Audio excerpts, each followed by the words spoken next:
Oy, huminto, di ko alam kung bakit. Natakot ako. Nasa kalagitnaan tayo mga kagala. Bigla siyang huminto. Na perfect, na picturean. Kaya nag-iiba na lang kung ano yung palaman sa loob. Siguro ang ganda nito pag gabi. So, try natin pumunta dito. Ngayon nandito tayo sa Istana Nurul Iman. What's that? Monkey?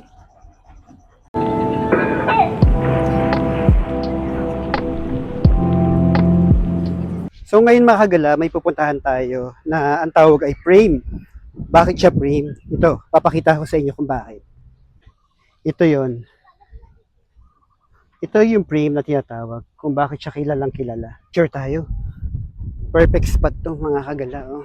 Bago tayo pumunta doon sa harapan ng frame, meron ditong mga kite na pinaparentahan. Dito yung mga pasyalan nila. Magandang pumunta dito kapag ganitong oras.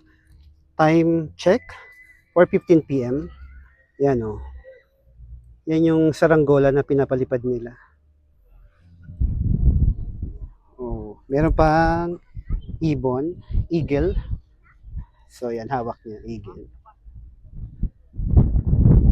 Yung nasa harapan natin, yan ang water village. So hopefully makasakay tayo ng bangka.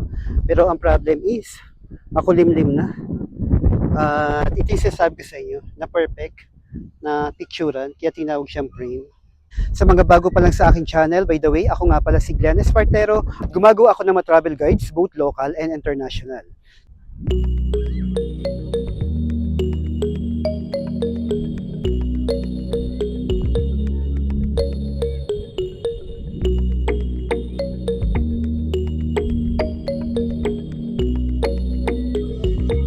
So ngayon mga kagala, nasa labas tayo ng Masjid Omar Mosque. At mula nga dito, kitang-kita na napakaganda nito.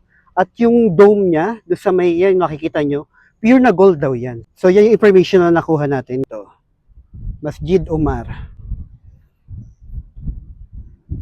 So kung gusto niyo pumunta dito, ito ang schedule niya.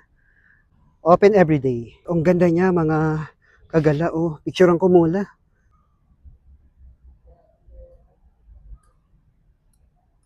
Kung gusto niyo pumunta dito sa Masjid Omar, i-pause nyo na lang para makita ninyo yung schedule. So tara at pumasok tayo sa loob. Wow, no? Napakaganda. At sa gilid niya, meron ding magandang building. Hindi ko alam kung ano yan, pero isa lang masasabi ko, maganda siya. So, katulad ng dati mga kagala, mag-iwan tayo ng sapatos dito. Tanggalin lang natin. Then, lagay natin dyan. Then, pasok tayo sa loob. Then, magre-register tayo. Allowed naman daw ang video at tripod. So, nagtanong ako. And then, bago tayo pumasok, kailangan natin mag-register. Name. Country. Uy, may mga taga-Russia din punta dito. Czech Republic. Number of packs, 1. And then, signature. Alalahanan ko lang, lahat ng pupunta dito, kung Muslim visitors ka sa kabilang side, and then right side naman kapag non-Muslim visitors, and then syempre, very important, ito yung tatandaan nyo, yung dress code. Dapat dress modestly kapag pupunta dito, at saka syempre, huwag masyadong maingay. So, kapag hindi pumasa yung damit mo, magsusuot ka ng ganyan. At pagkapasok natin, ito yung makikita. Very beautiful. Nag-hi ako doon isang guy na taga dito. Sabi ko, napakaganda ng mosque na to. Pansin nyo naman. Pumunta tayo doon sa pinakaunahan at para makapagpa-picture. At alam nyo ba, nilalakaran natin ay carpet. Yan. Sobrang lambot ng carpet. Grabe.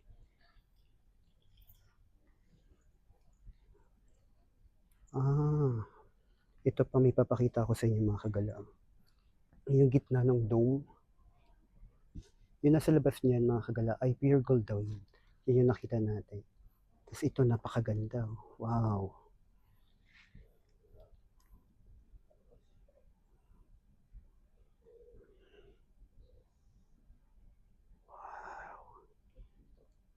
So mahina lang yung boses natin.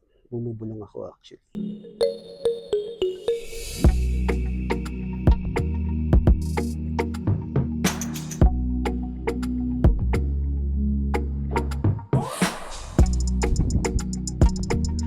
So, ikutin muna natin itong mosque mga kagala para makita din natin kung ano nga ba yung nasa paligid niya. At umaambon na. Paano na yung ating water village? Mukhang hindi natin mapupuntahan today. Pero hopefully, kung hindi man today, tomorrow, itatry pa rin natin. Yan. Ito yung nasa paligid niya.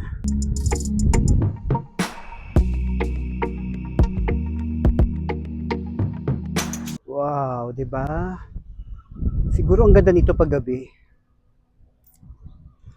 Tapos yung nagpapa-perfect pa sa kanya yung kulay ng sky. So ngayon mga kagala, pupunta tayo ng water village. Itatry natin sumakay ng bangka at umikot dito sa pinaka-village na to dahil nga amas daw itong gawin dito sa Brunei. Kagala, dito tayo sasakay kay Maslan. At ang maganda, meron siyang bubong at aambon na. Maslan, sir? Yeah. Ang pangalan ni sir ay Maslan? Yes. Maslan. So ngayon pinasuot tayo ng life vest para sa ating safety. Alam mo yung tubig. Kung nakikita niyo nasa likuran ko, yan ang water village. If ever napupunta kayo dito sa Brunei, subukan niyo pumunta dito sa water village. This is a must-try na adventure na gagawin dito. Is this school? Yeah. Okay. So, ito daw ay school? Primary? Yes. Okay. Meron tayong tulay na dinadaanan ngayon. At ang ganda niya.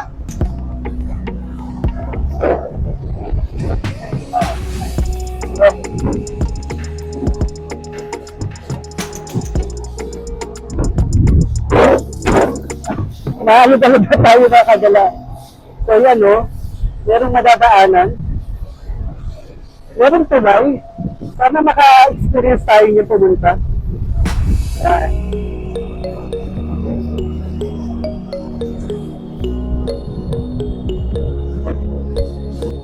So meron din mosque dito sa gitna ng water village mga kagala.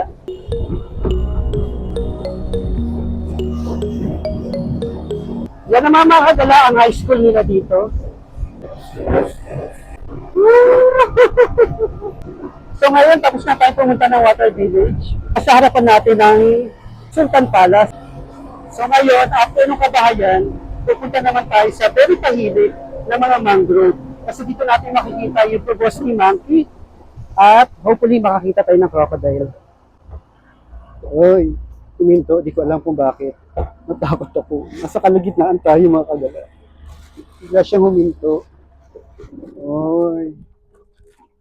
OMG. What happened? Huminto tayo sa kalagitnaan. At may inaayos si kuya. Ayun. Buti na lang. Umandar ulit.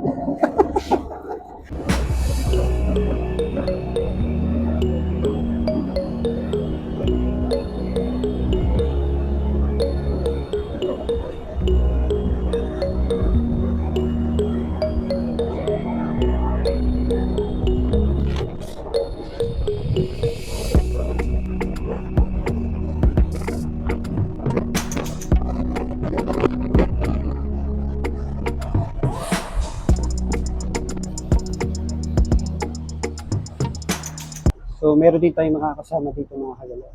Akala ko tayo lang yun. What's that? Monkey?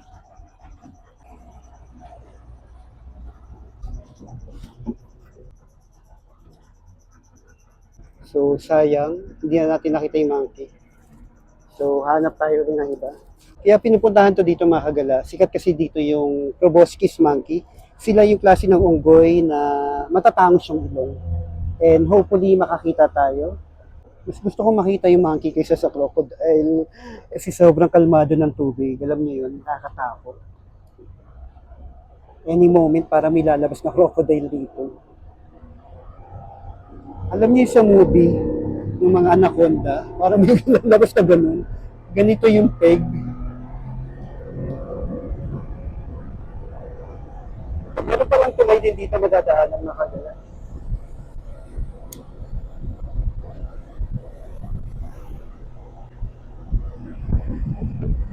was din siya.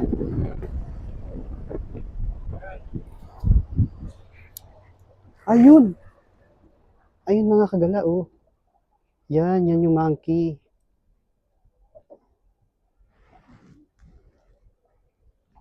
Yan, kulay brown sila. Ah, yeah. The long nose. The long nose. Proboscis, right? Ayan, oh, mga kagala.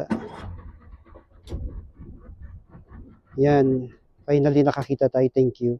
Yan, nakaharap siya. Ang tangos ng ilong, oh. Ang haba. Nakikita nyo ba? Ayan, oh. Focus natin. Ayan, nakatingin siya. Ang tangos ng ilong, my goodness. So, umakyat na siya. They don't eat fruits? No. Only leaves? Yes. Ah, umakyat na siya sa taas. At ayun pa. Ang dami nila. Kailang hindi masyadong makita. Ayun. Yan.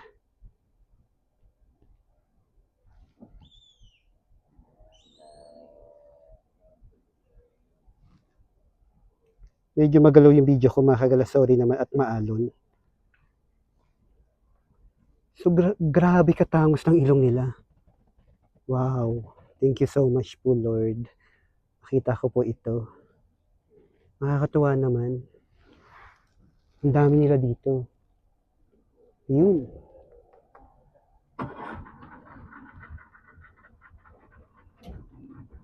Okay. Okay. No more crocodile. I try. Okay. Subukan natin daw makakita ng crocodile. Medyo scary pero andito na tayo eh. Lubos-lubosin na natin. Yung mga kagala, eagle naman. May nakita tayong eagle. Actually, ang una ko nakakita ay crocodile. Kaso baby crocodile siya. Hindi na makita dito. Diyan ko siya nakita kanina. Kaya hinto ni Kuya biglang nawala. And then napansin niya may eagle. Hindi ko expect na makakakita tayo ng eagle dito. Oh, ito nakakita tayo ng crocodile mga kagala. Kaya lang baby. Ayan. Ayan. The baby one. Nasaan na siya? Hindi ko na makita sa video. Ayun. Ayan oh. Baby crocodile. So, yun lang. Pwede na yun. Kaysa yung malaki makita natin. Yeah, very small. Very shy. Big river. Wow. Maganda mga kaganda. Ang lapa.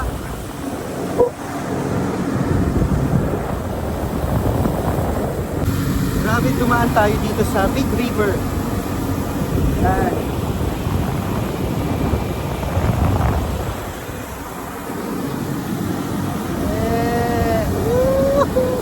Lumakagala, nagpadaan ako dito kasi susubukan natin maglakad dito sa loob ng village. So itatry natin dumaan doon sa mga kahoy na daanan. Unlike ito kasi, ito kung mapapansin nyo, ay sementado na. Pero yung lumang daanan, doon yung itatry natin. Kung ano nga ba yung feeling pagdadaan kasi ganyan. So let's go! So, ito na yung lalakaran natin mga kagala. Oh, mukha namang matibay siya kahit paano. May mga part ako nararamdaman na umaalog. Gusto kong makita ninyo yung mga bahay dito ay aircon. Ganito mismo yung itsura ng mga bahay dito. So tara at maglakad-lakad tayo. Yung si Manang, kasabayan natin yan, may dumating din na bangka at bumaba siya. Pero ang bilis niya maglakad, grabe. Time check, 5:45. Humingi lang ako ng 5 minutes kay Kuya na maglalakad-lakad ako dito. Buti pumayag siya. Actually, yung ibang bahay dito, inopera ng government. May naramdaman ako may lumubog na kahoy. Baka mamagsak ako. Ayun nga, as I was saying, yung ibang bahay dito, inopera ng government para lumipat sa mas magandang bahay kasi ginawa yung pasyalan. So, hopefully, mapuntahan natin yun at ipapakita ko sa inyo kung ano yung ginawa doon. Ngayon, makikita ninyo, low tide, pag bumagsak tayo dito, sigurado maputik. Pero okay na yan, basta walang crocodile. Buti naman at may nakikita tayong tao na naglalakad. So medyo mababawasan yung fear natin. Ala, may natapakan na naman ako, medyo gumagalaw, parang hindi nakapako. So yan, ito. Try natin pumunta dito. Sana wag ako maligaw. Ala, yan o. Ala, ala. Oh my goodness. Parang delikado, parang babagsak.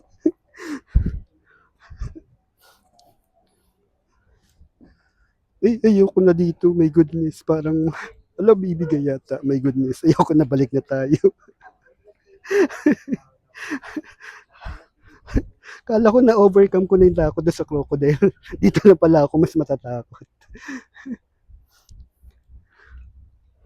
Umaalog kasi siya, may mga kagala. So, by the way, yan yung ibang bahay. Oh, balik na tayo. Ayoko na. At least napakita ko na sa inyo to. So yan para sa inyo yan Ba't ganun? Tara, balik na tayo mga kagala. Gusto ko muna magpasalamat sa inyo lahat sa pagsama ninyo sa ating pamamasyal. Abangan nyo pa yung iba pang adventure na gagawin ko dito. At hopefully, ma-enjoy ninyo at ma-consider ninyo pumunta rin dito sa Brunei soon. 'Di ba? Ayan.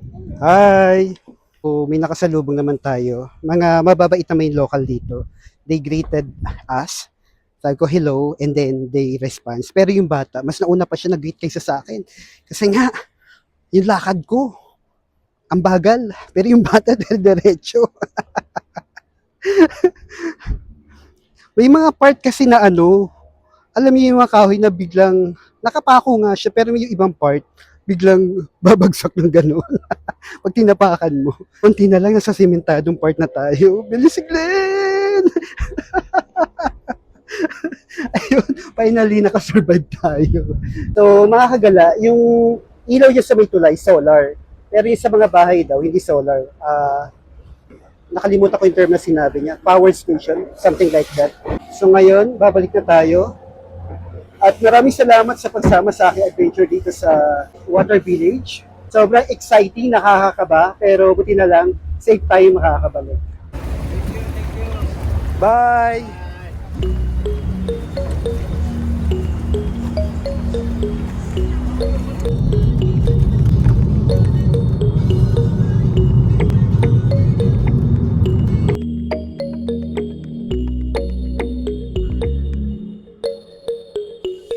Time check, 6:20 p.m.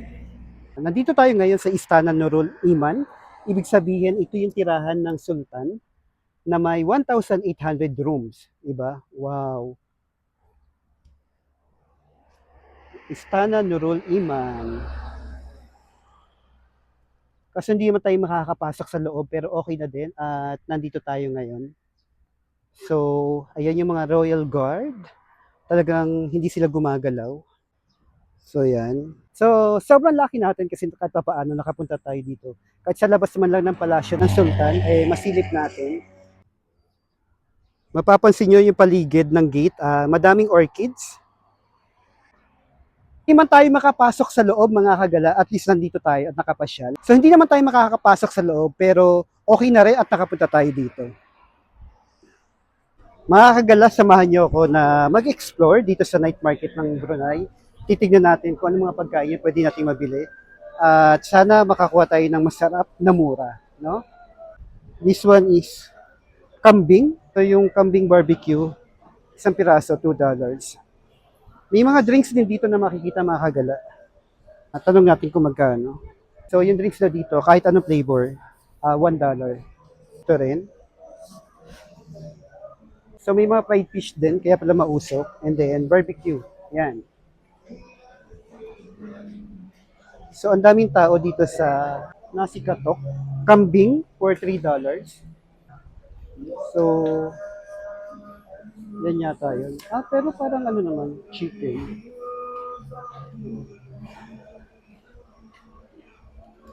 So, ito, Milo.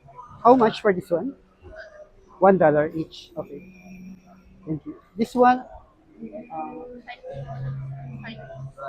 okay, Milo. Alright, thank you.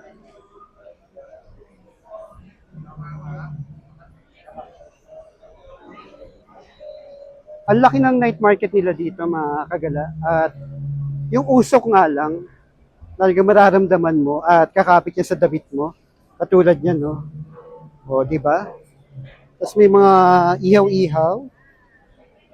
Ito goreng rempa. Ano to, dugo? $1 also. So, yung $10 mo dito, ang dami mo mabibili. Halos lahat na nakikita akong price ay tagwa $1.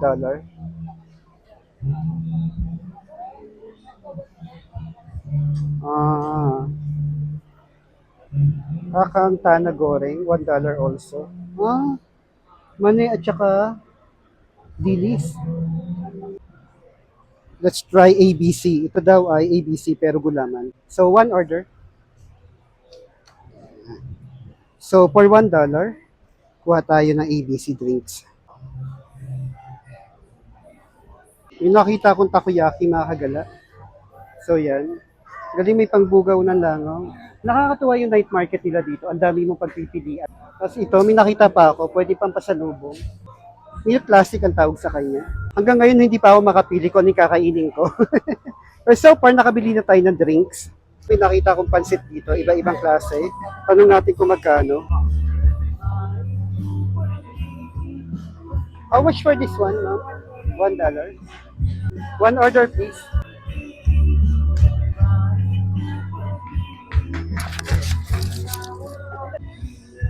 Thank you. So, yun, naka-order na tayo. Kakagala, may nakita ko dito. So, yan ang gusto kong bilhin. Ito yung itsura niya. Nag-iba na lang kung ano yung palaman sa loob. How much for this one? Peanut and alright. One order. Yeah. So, $3 siya. Iniwa na siya mga kagala. Tapos iyan yung palaman at saka peanut.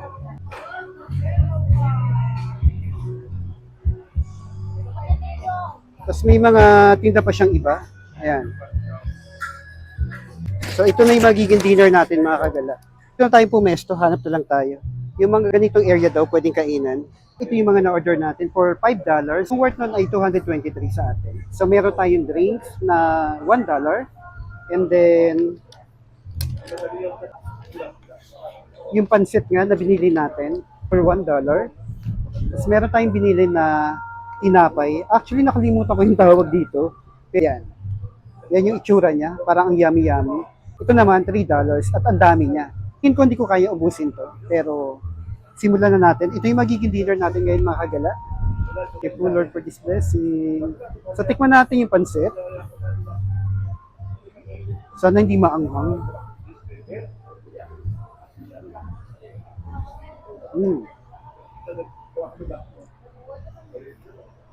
Hindi naman siya maanghang. Ay, maanghang pala. Hindi ko naramdaman. Pero sobrang konti lang.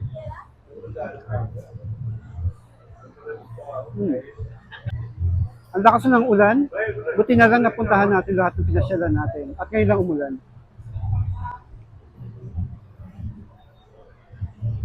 So ito, tikman naman natin.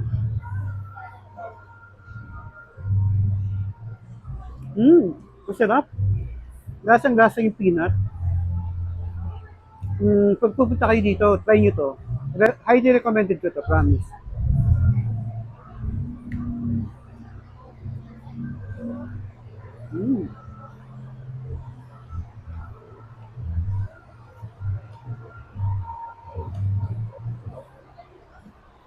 Yung drinks ang laki for $1.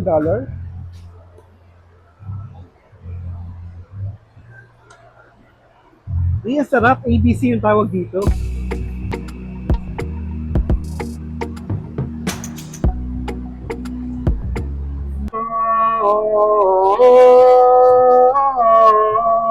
So mga kagala, ito yung itsura niya kapag gabi. Ang ganda pala niya pag gabi, no? Finally mga kagala, nakabalik na tayo sa hotel at sana'y nagustuhan ninyo ang mga pinuntahan at pinasyalan natin ngayong araw. Kung pupunta kayo dito sa Brunei at kailangan ninyo ng tulong, Available si Sir Jason, ang ating friendly guide. Linggo lang ang available niya dahil ito ay kanya lamang side hustle. Mas maganda talaga kung may kasama tayong kababayan na pamilyar na sa lugar. Nakamasarap pa dito ay makatulong tayo sa kapwa natin Pilipino. Hopefully nagustuhan ninyo yung mga pinuntahan natin dito sa Brunei. Ang dami natin pinasyalan sa araw na to at hopefully na-enjoy ninyo at nabusog ang inyong mga mata. Maraming salamat sa suporta na inyong binibigay. Diba? Madami nagsasabi na bakit Brunei? So, ito yung reason kung bakit ako pumunta ng Brunei. So, supportahan niyo pa rin ako sa mga susunod na gala. So, hanggang dito na lang. Bye!